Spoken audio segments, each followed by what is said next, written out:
Hello. Hey, hey Nibras. Hi, Elijah. How are you feeling?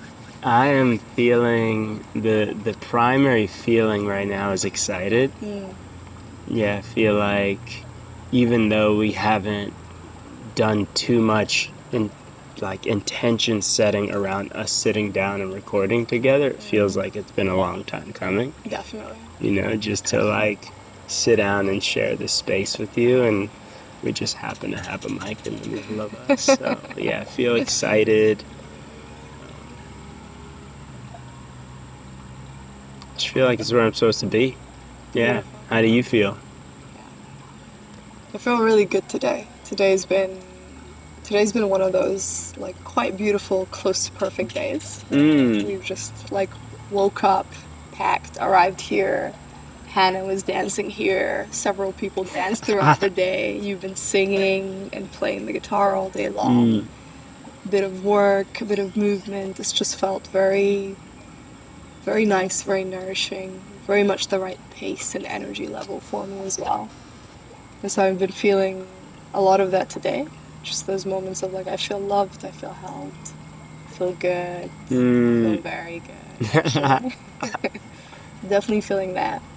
And then also within that container of feelings, like the multiplicity of feelings, I feel always a little nervous historically when I've recorded. And there's something in me that wants to find a way of having a conversation that's recorded, but some way somehow forgetting that it's being recorded so that it feels honest at that level that a one-on-one conversation does, and like it has Totally. that quality to it. So I Totally. notice I'm always dancing with that. I'm like, okay, how can I let the part of my mind that's aware of this later on being watched or perceived by somebody else kind of let go and drop? So those are the things that feel alive in me right now. And do any tools or practices to do that come to mind? I think the most obvious one would be just to sit down and do it over again and do it over again. But are there any practices that you employ in your life or in your day to day that you use to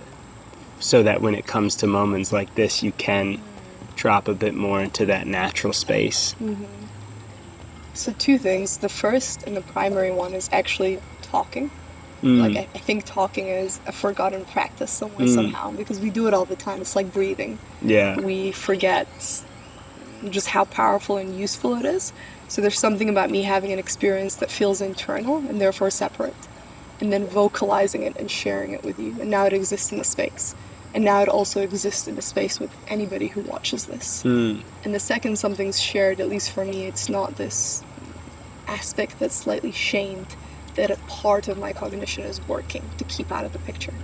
So actually a lot of energy gets removed from it. So that's a big part of the practice, and the reason I'm saying it is that it's just, here's the nervousness, here's the fear, here are the things that at least for me I'm less likely to talk about. Just bring them off more.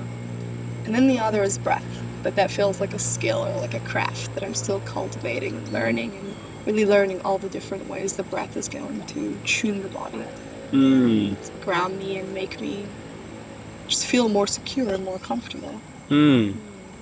Yeah, so you said that's a skill that you're continuing to craft, that you led an incredible introductory, like, breathing for our meeting the other day. I loved it. Thank you. Yeah. You were like, Wim Hof?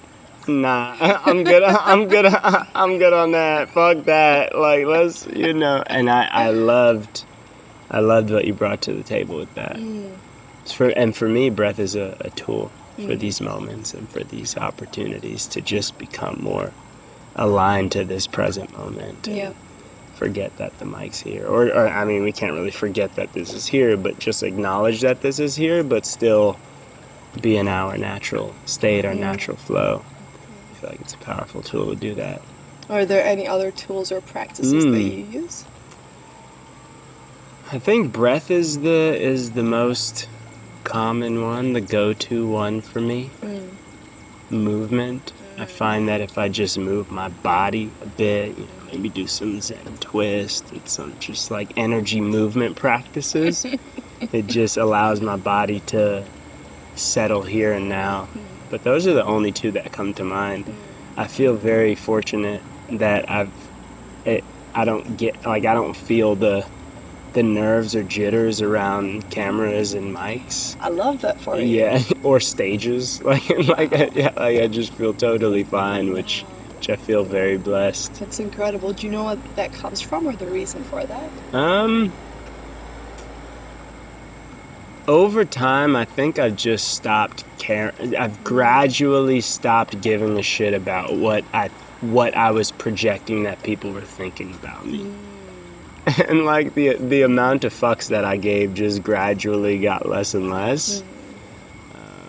And I'm not saying that I'm at a point where I don't care what anybody thinks of me. Yeah. Because I do care what people think of me. But I care what certain people think of me. You know, because I think it can be unhealthy if you don't care what anybody thinks of you, because then you miss out on incredible opportunities for feedback and for growth, and you don't acknowledge that other people can be mirrors for different aspects of oneself that you can't see. But I think that I just stopped caring about what people I don't know, or I've stopped letting the fear of judgment impact how I feel. Even if people are going to think things or say things, I'm totally open to that, but I think it's more just like I've stopped letting that impact me. Beautiful. So I have two questions coming up from you around that. The first is, what did that look like as a path?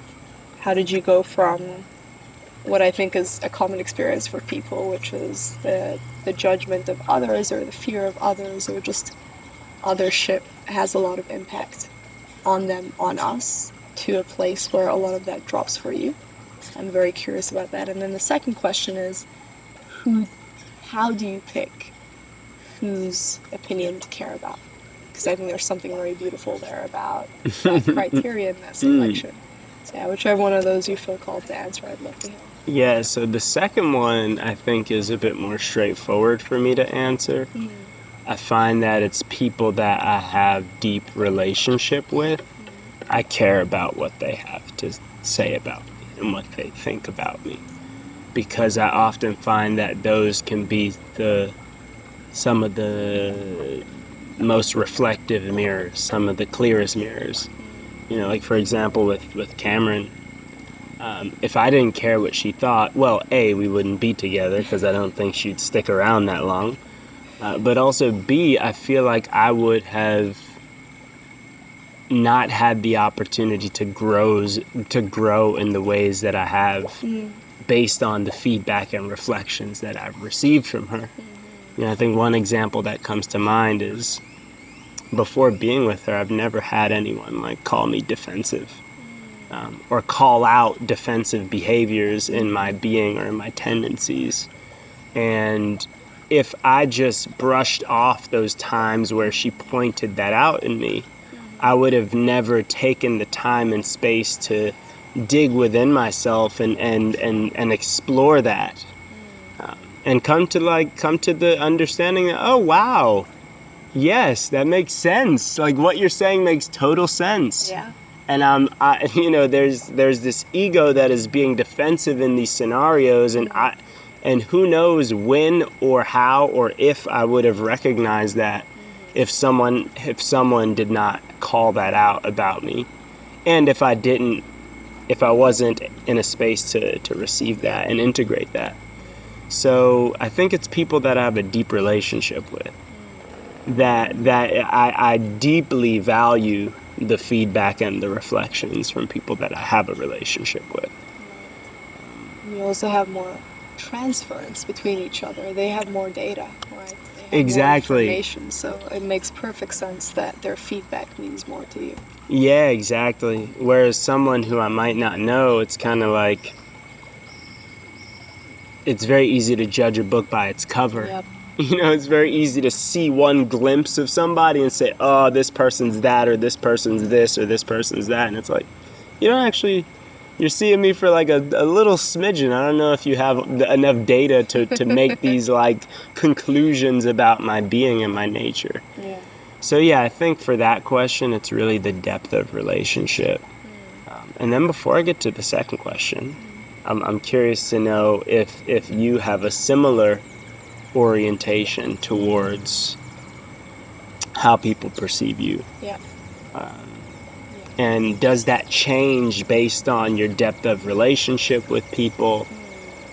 Or is there equal weight placed on everyone's perception of you? It's a great question.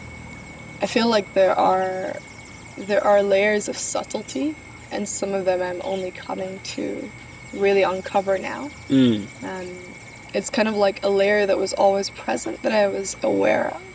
Or maybe like, I don't know, like the sound of the cars around us. I'm kind of aware vaguely that there are cars, but I'm not really tuned into it. But if I put my attention there, I'm like, oh, that's a truck. This sounds like a smaller car. There's a bit more detail. I kind of feel like this is happening with how I relate to others and how they perceive me in the judgment of others. Because I think I started doing any kind of like personal development or self-help work when I was 14. So like that's really pretty much all of my life. And so I've had always these ideas and theories of, I must be afraid of the judgment of others. And that must color and filter the way that I move through the world. I kind of understood it theoretically.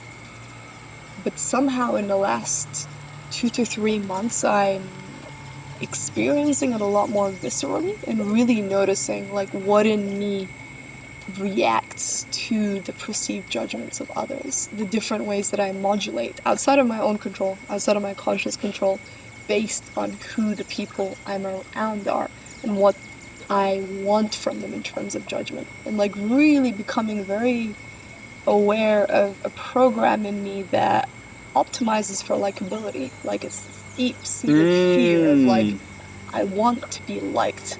When I feel liked, this rush of energy flows through my system. I feel alive. I feel like my best self. And so clearly there's something in the programming that's running that wants likability from everybody. Of course, some people a lot more than others. But if somebody doesn't like me, I notice all of a sudden they have my attention, which is very interesting to become actually very aware of, to really be having the experience and also watching myself have the experience. Right. Like, they've just tripped off the I don't like your program. Right. And now notice how much of your attention and energy is allocated to seeing how they perceive you. Right. So it's super fresh, especially after this retreat that I just came from, where I really was triggered in that. This topic is very fresh in my mind. And so maybe a few weeks ago I would have said to you, consciously I don't care too much what people think of me. I don't feel like I need to conform too much. I can kind of be my own person and do what I feel. And a lot of people I'm not too bothered. But actually in the last 2 weeks, I'm like, the people who are in proximity to me, even if we don't have a depth of relationship, but if that depth is almost like the pixel density of our experience together, if we're spending 2 weeks together, 3 weeks together, something in me does care what they think of me and how they feel about me, and very specifically how much they like me, which really translates to, am I loved? Do they love me or not? And yeah, it feels nice to talk about because it is so alive right now. Yeah, and then that lovability or likability program, do you find that manifests in just in a field of awareness that you carry based on maybe someone not liking you, or does that manifest in you altering your behaviors in efforts, whether consciously or subconsciously, in efforts to get those people to like you? Does that make sense? Yeah, it makes sense. It's a great question. I think it's a lot of awareness. I think there's something in me I feel very tuned into people, and I think a big part of being tuned in, if I start to put a narrative around it, is probably tracking for emotional responses to me. It's whatever in me is getting a sense of validation from being liked and loved by others, right? And is very kind of like tuned into their emotional frequency. So I think a field of awareness is a really beautiful way of putting it. In terms of how much I change to get a reaction from people, I think not too much, at least not consciously. What happens unconsciously, it's a whole different ball game, to be honest with you. But at least in the conscious, there seems to be, I think what's probably happened is a lot of my personality has been constructed around some kind of core fear or core desire, which is a need and a want to feel loved, right? And so the personality doesn't have to change too much because I think it's built to get lovability, to get likability. Right. You can just kind of plug into different situations and stay consistent. But yeah, I feel every month I like wake up to something new. I'm like, oh wow, okay, I didn't realize I was doing that. Oh, I didn't see that this was operating. And I think that that's a very natural, like almost primal thing to feel, right? Is to have this tendency towards wanting to be liked and wanting to be loved.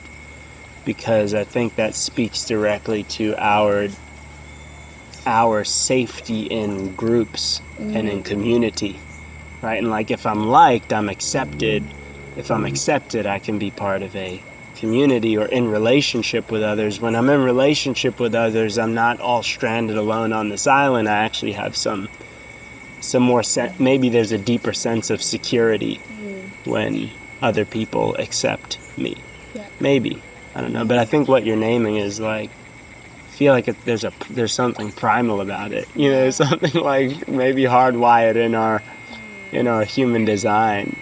Yeah. It's a good reminder. It's a very good reminder. I think for me, what I care about when it comes to like whatever is running there, whatever program is running in the background, is like it can run as long as that desire doesn't filter me from expressing whatever wants to be expressed, or whatever wants to move through me, right? And as long as that desire doesn't begin to color my interactions with people and doesn't become grasping and seeking, because then relating to others is a slightly different thing, right? There is always it is primal, and I agree with you. And it's also like, okay, how much of the externality, we'll go for that, around it can be dropped. So then whatever feels primal and a little bit more clean can just kind of run through. Yes. Yeah. Fully receiving that, and I agree. And then the second question, the Great first memory. question you asked, Great memory. which is now the second question, Yes. because we reversed it, was around how I managed to get to a point where on camera, on mic, on stage, not feeling nervous or not feeling whatever, anxiety, etc. And I think it just comes from throwing myself into, like, leaning in and continuing to lean in. Yeah. And there were many times where it was uncomfortable. Yeah. But I just leaned into it and realized that, oh, I'm going up in front of the class and doing a presentation, or, oh, I'm going up at this open mic and just like playing this song, or, oh, I'm doing this thing. And I did the thing. And like, no one's booing me, no one's, like, the worst case scenario never panned out. Right? Like, it just never panned out. And so I think just my program is writing new code, you know, because these worst case scenarios, these fears that arose when it was an uncomfortable situation never played out. And then I think that program began to shift, and it's like, oh, this is chill. Like, no one's like booing me. No one's coming up and saying, get out of here. And so I think it's just doing that enough times to where it shifted. No one's throwing tomatoes. Exactly. And had that not been the case, maybe it would have been totally different. If people were throwing tomatoes at me, or if people were booing me every time I stood up in front of people, or, you know, I think it would have been a very different story. I mean, even then, I think, in my experience, like, when the fear comes true, it never feels as bad in the experience of it or in reality as it does in imagination. Right? And in expectation, absolutely. Right? So even if people did boo you, like, my experience with this stuff's been like, oh, the thing that I'm really scared of's happened. Oh man, it feels so much better than being scared of it. Like, alright, okay, I feel a bit freed now. I have more room to move now. So even then, I think you would have had the same. Yeah. How are you feeling after we're like now 10, 15 minutes in versus the beginning to now? How's it feeling? How's it flowing for you? Much more comfortable. I'm still not fully natural. I'm still more self-conscious than I would be normally. And I become aware of that because it means it's almost like I have more conscious control and awareness of certain muscles in my body than I would usually. I don't know if you ever get this, and I'm like, I should not have conscious control of this muscle right now. Like, something else should be taking care of this. But overall, I feel a lot more just like settled and grounded, and you're very easy to talk to. So that helps a lot as well. You too. Yeah. How are you feeling? Yeah, I feel great. And even in you saying that, I'm realizing that for me, I can't say for certain that if this mic wasn't here and if that camera wasn't on, that we'd be having the same exact conversation word for word. Yep. I can't say that for certain. You know, I could say, I think that we'd probably touch on similar topics and maybe have a similar flow, but would I be using these words in this way and articulating these ideas? I don't know. Maybe not. You know. So now I'm questioning. I'm like, how natural am I right now? I've spiraled. Yeah. But I feel very calm in my body. Like, I don't feel any nerves or any anxiety because of cameras or mics. Yep. But this conversation does have me thinking, like, would this conversation be exactly the same if you removed all this equipment? Right. Maybe. And even you saying it, like, for me, then begins to beg the question of, does it matter? There's something about you just framing it that way, right? Like, would it be the same? Would it be word for word? And I'm like, and so what if it wasn't? Yeah. Great question, right? So what? So what? And if so it's what? still honest and if it's still true. Yeah. Kind of so what, actually. Totally. Yeah. If it's coming from the same place, you know, maybe the manifestation's just a little bit different, or the words, whatever, right? You said right there, you were like, it feels calm in my body. And I feel like we've been joking about with that phrase, that term, almost as a mantra in some sense, right? It's a check of like, does this feel good in your body? You know, you want to check in with that. How is it feeling in your, okay, you can continue ahead with it, you know. So that's been repeating in my head for a little while as well. And it's nice to hear somebody articulate it. You're like, oh cool, other people are doing this too. Other people are like, wait, let me pause. Yeah, okay, we can go ahead here. Yeah. Yeah, I think the body really knows. Yeah. And I don't think I know. Like, I know the body knows. I'm just rephrasing my sentence, because I was like, I think the body knows, but I know the body knows. And the mind and the brain, I think, has tendencies to overthink very easily and project and all these things that we can do with our minds, but the body's, I don't know, like, just how I feel in my body says a lot about where I'm at in social situations and creative situations. We're talking about rituals and what that looks like.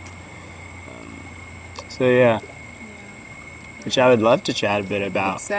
Rituals and creative rituals, and because I think this is all connected in terms of the types of rituals that we've been talking about and that have been alive for me. It really comes down to, how does one feel when they are in a space of creativity and creation, right? And a lot of the modern modalities of work or of creation, I don't think place enough focus on that aspect of how does the creator feel when creating in their body.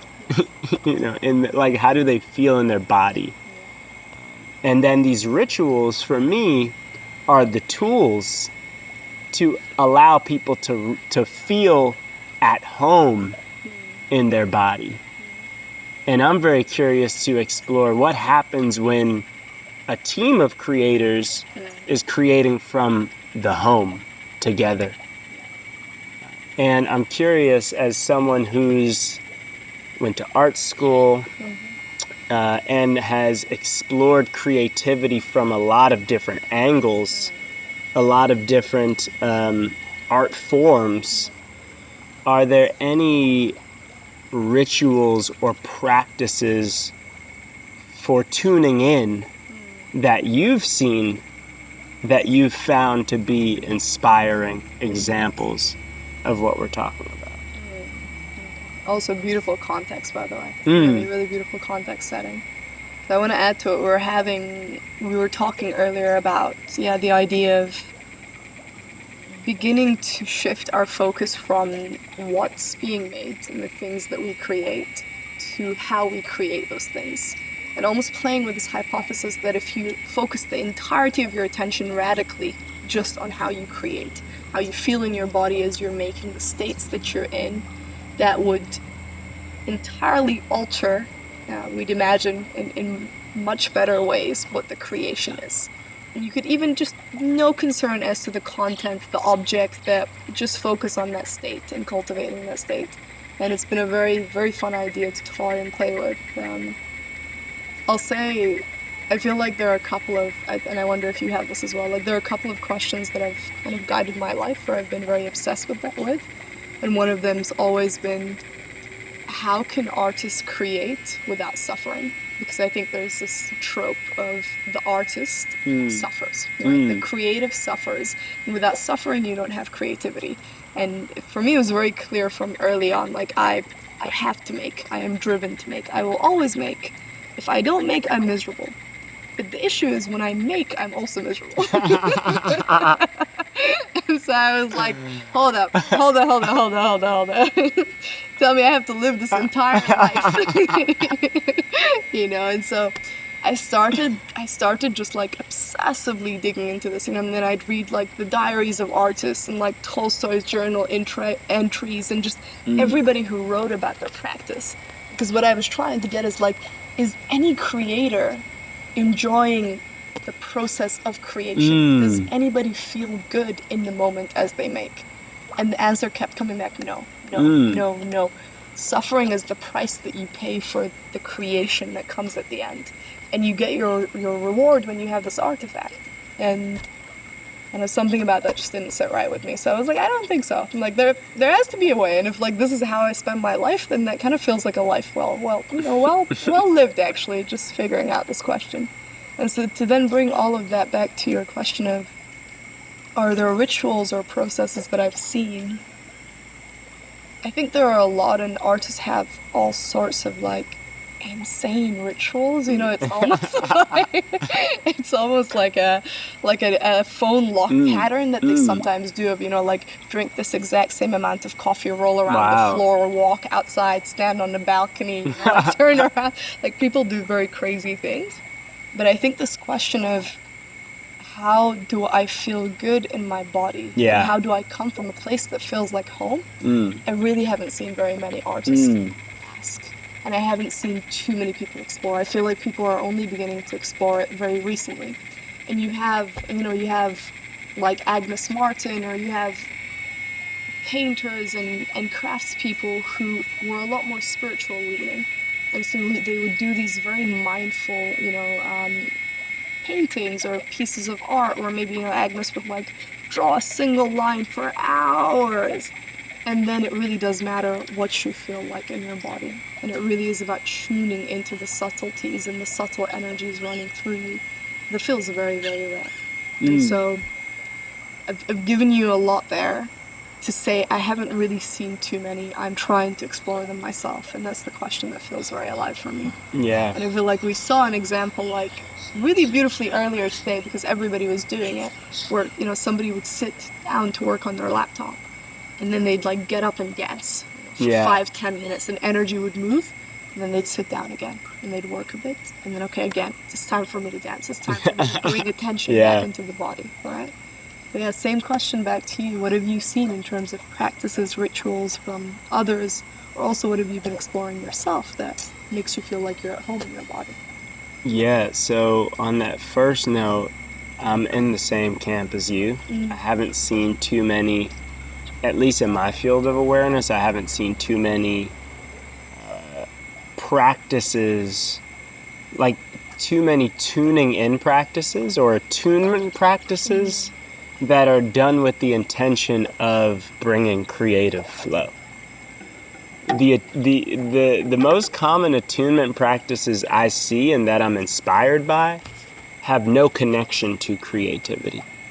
And this is the bridge that I'm very interested in exploring. You know, like what comes to mind when I think of attunement, and in terms of modern example, is like Jai Dev Singh, who we just did a class with at Envision. Yep. And all of his work and all of the work around Kundalini is, yes, awakening this Kundalini energy within, but it's really about attuning our divine instrument. But there's no focus there on the then what. Yep. You know, there's no focus there on how do we create from that place. And so I haven't seen too many practices that from creators or creatives or professionals in our field that are linking these two things up. So I can't really, no references are coming to mind for me. Yeah. But what does come to mind are athletes. Intriguing. Okay. Yes, because in sports and in athletics, there's this concept of warming up before you play the game, you know? And that makes sense to me, right? It's like stretch the body, open the channels, like stretch the body so that you don't cramp up and like get, just like, you know, do some get the layup line going, like feel what it feels like to get the ball going in the basket and have your team huddle. And there's a lot of ritual before going into the game. And I just don't see that same 1-2 with creation, or with design or with products or like these forms of creation that you and I are usually tapping into. Yeah. But that's a reference that comes to me in terms of tune in, perform. Yep. You know, like sports seems like the example that's coming alive for me, but... Yeah. So I have a question about something you said earlier. I have a bunch of questions. First, you said when you see attunement practices, it's never related to creation. And there was the example of, you know, Kundalini. What other examples of attunement practices do you have? What have you seen? Yeah, so what comes to mind is there's a distinction between attunement, like self-attunement practices and partner attunement practices. So partner attunement, what comes to mind is Reiki. And that is the literal, like, attuning of our energy field from another person. Or you can do self-Reiki as well, but that's an attunement practice. I think music is a deep attunement practice. Beautiful attunement practice. Yeah, well. like especially when one is singing from their core, because a lot of people sing from their heads, and there's different energy centers where we can project the voice from, and our core voice actually comes from here. It doesn't come from here. Yes. And a lot of people, when they sing, like might sound like this. Instead of like this, ha da da da, you know, I feel that in here. Yeah. And so I think when you're activating your voice in that way, music is such a powerful attunement practice. Whether it's playing music, vocal music, chanting, just utilizing the voice, activating that. Beautiful. Movement, Yes. dance, you know, like we don't even need to get all like spiritual out here and be like Kundalini and Reiki, like just practical stuff, right? Like stretch your body, you know, like stretch your body, move, right? Like move your body, Make a bit of noise. Yeah, make a bit of Let noise. yourself make weird random noises as you're working, like release that tension somewhere somehow. Exactly. Yeah. Beautiful. And then if we take that and we take what you were talking about, which is athletes and sports, this idea of warming up, what kind of warm-ups could we have for creation and for creative practices? So we kind of have our like attunement ingredients, right? And we kind of have the example of the athletes. Yeah, I'd love to just brainstorm. What could we be doing? Could a warm-up before making, could a warm-up before writing or before designing actually look like humming out random tunes to yourself and just like feeling into where that sound's coming from? And feeling into that sense, like I definitely have it in my body, and I'm sure you do as well, of the sound feels deep and grounded and true versus, no, it doesn't quite feel like it's there, or it feels like I'm trying to orchestrate something here. Do you know what I mean? Yeah. Yeah, so I'd love to hear what could warm-ups look like? Yeah, totally. And a precursor to my answer. Go ahead. So I think athletes in sports are a great example of warm-up performance. I would want to move beyond warm-up and performance. Interesting. And have it be a more integrated approach, like what we were doing today. I see. Right? So it's not like, oh, let's come together, let's stretch, and then let's do some work. But what's the whole process look like? What's the space we're in? What's the environment we're in? What's the energy we're in whilst in the creation process? So like today, right, it's like we're on the computer, then we go dance, we go sing, we go stretch, Cam's do a Muay Thai, right? It's like, and then we're back on, and then we're like in it, and we're getting this information, bringing it back, and it's more of like an integrated process as opposed to, all right, let's do our thing, and now we're just in the box. Gotcha. So maybe I'll answer the question in both of those ways, warm up as well as integrated. I think a great example of warm up in creation spaces that I've seen was what we did the other day, where you led us in a breathing practice together, the three of us around the table, and something that took probably a total of 3 or 4 minutes, I found to be incredibly powerful.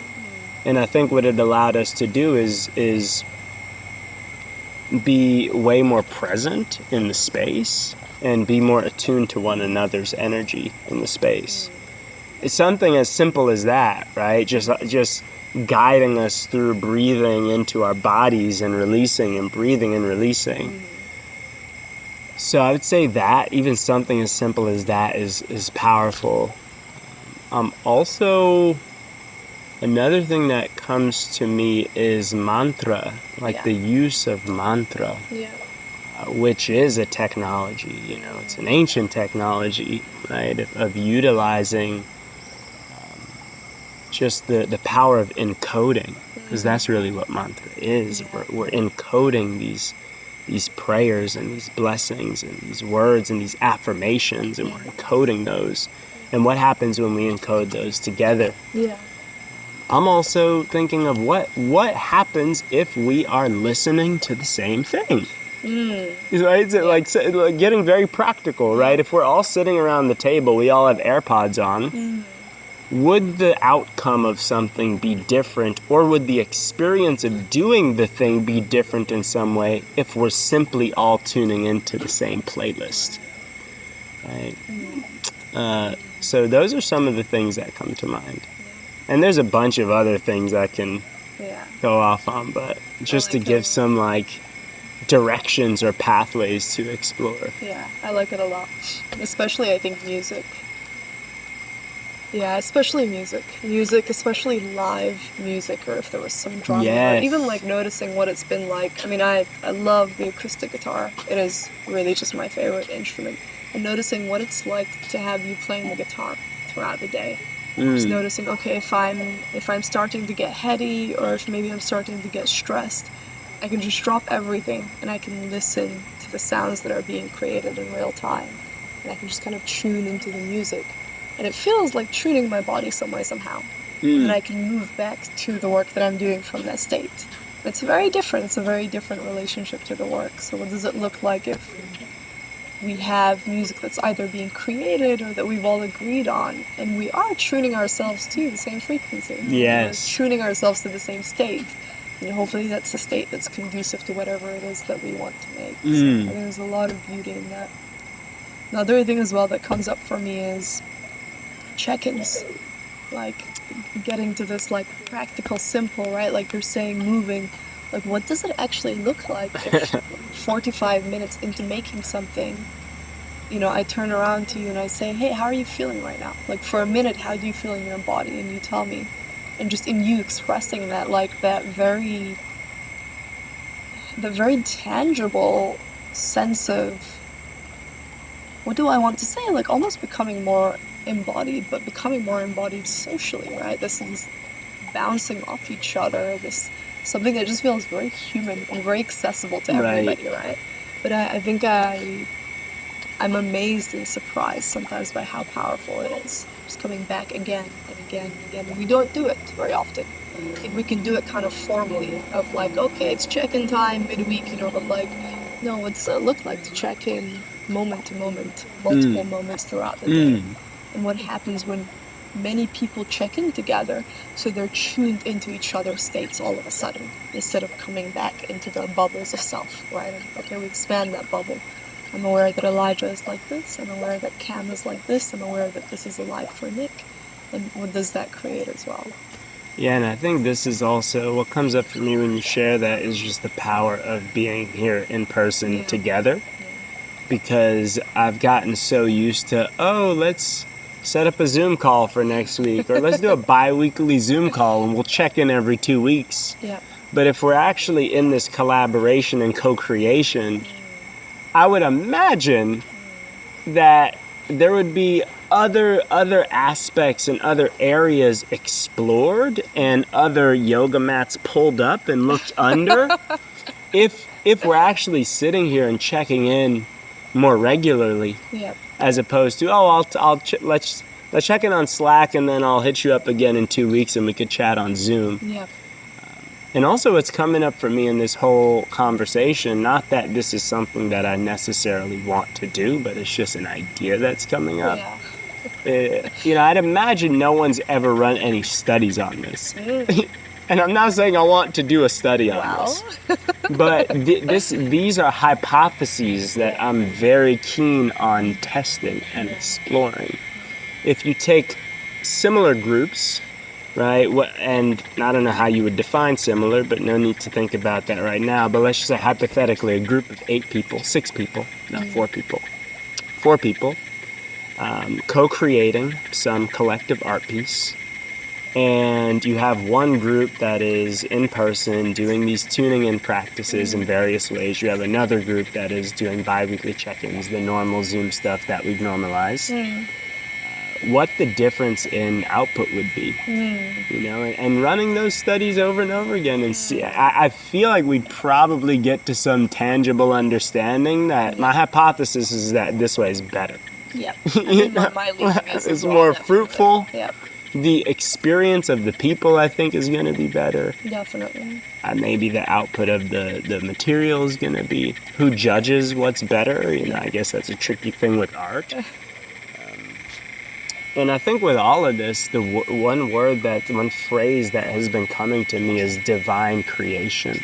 Okay. And how do we birth divine creations? And what that means for me is if we understand our bodies and our vessels as a divine instrument, and these practices are attunement practices to tune our instrument, right? What we're doing is opening our channels to receive from these different energies that we're in constant communication with, but sometimes we're more sensitive to it or not sensitive to it, or conscious of it, non-conscious to it, open to it or not open to it. And when we're more intentional about opening ourselves up to it, and like what comes through. So I think there's a lot that I could say around this, but like one of, I think, the big drops of suffering that you can make as a creator is shifting from a place of having ownership over your creations. This is a thing that I am, or a thing that is an extension of my sense of self, to this is something that's moving through me. Yes. And the second you get to thinking of yourself as a vessel, the entire creation relationship just drops so much weight, and there's so much more openness. So I love hearing you say that, because it felt like a really big fundamental shift in my life, and one that I have to keep trying to slide back into, because it's so easy, especially when, if I make something good, then I'm like, but that one was me. Those others not so much, but this one, that's me, right? In the sense of thinking of the body and the self as a vessel, especially the body as a vessel, I think it's such a beautiful relationship to self, because then it kind of expands, actually.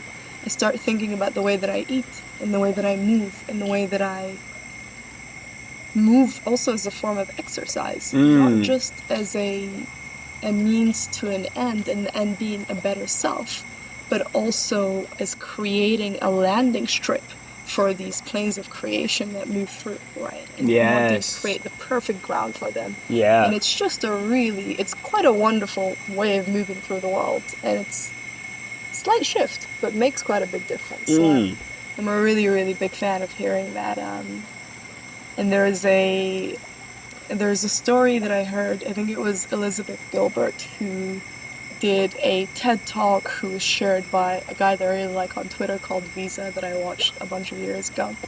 And in it she tells the story of a poet who's out working in the field. And the poet looks up to the sky and towards the horizon, and she sees a poem coming towards her. And she's like, oh shit, better drop my tools and run into the house. Because if I don't have a pencil and a piece of paper as this poem moves through my body, it will move on to the next person who's open and ready. Yeah. And it won't transfer. And so she starts running towards the house. And I remember the story's always stuck with me because I think it was one of the first kind of stamps of you can relate to creativity in that way. You can really return to this original idea of having the muse move through you, which is the way that we've dealt with art for the majority of history, right? We have just been channels for the muse. And you can really say, okay, what's coming, what's landing, what's wanting to move through here. So as you can tell by my energy level, it's an idea that I find very exciting as well. Totally. Yeah, I'm like right here with you. And I think when you reframe the understanding of you as the creator versus you as the vessel. Yeah. Or you as the, I guess in either case, you're kind of the tangible creator, but let's just say that distinction for now, creator versus vessel. When you reframe it to see yourself as a vessel, I think all of these things that can be woo-woo to a lot of people become very practical. Yes. Maybe even obvious. Yep. Right? Like, if I am a vessel for what? Well, for the purposes of this conversation, maybe let's just call it divine energy to funnel through. Yes. Right? So if I'm a vessel for the divine, then all these practices become very practical, maybe even obvious. Right. That if I am an instrument and a vessel to receive this, then wow, there are these time-tested practices that will allow me to become more open to receiving these creations. Yeah. And if you're tuned in, it's a very easy frame to fall into. Because if you're tuned in and you're making, you have this relationship to ideas where, if you're like the rest of us, like you'll be, going for a walk, and an idea will just like incessantly start beating against the edges of your brain, right? And you'll be eating breakfast and it'll be there. Yes. And it kind of becomes clear of like, I don't choose when these ideas come. I actually don't even choose what ideas they are. Yeah. So when they were just like, hey, you wanna try and like write me or draw me or dance me, and it's like, okay, either I have the skill or the energy or the capability or sometimes even just the freedom of expression and the confidence to be able to allow it to move, or I don't. But either way, they'll be visitors. The ideas will always be visitors. So to bring it to a place of practicality, and for the people who are like woo allergic, there's also that frame of looking at it where you can just check in with your own experience. What is my relationship to ideas like? When do they come in? When do they not? I love that. Yeah, I feel very energized by this conversation. Me too. And I'm also noticing it's getting quite dark. I think we're definitely on the same page. I'm noticing it's dark. I'm aware the mosquitoes are going to be hungry very soon. Yes, the hungry mosquitoes are going to be coming any moment now. Yep, I'm like preemptively scratching because I'm like, I'm tasting mosquito food. I know it. Well, thank you for this opportunity. I'm looking forward to more of this. This is great. Yeah, thank you. It's always lovely chatting to you. And it's fun to be recording together. Yeah, beautiful to be here together. yes. Well, thank you, Nibras. Thank you, Elijah.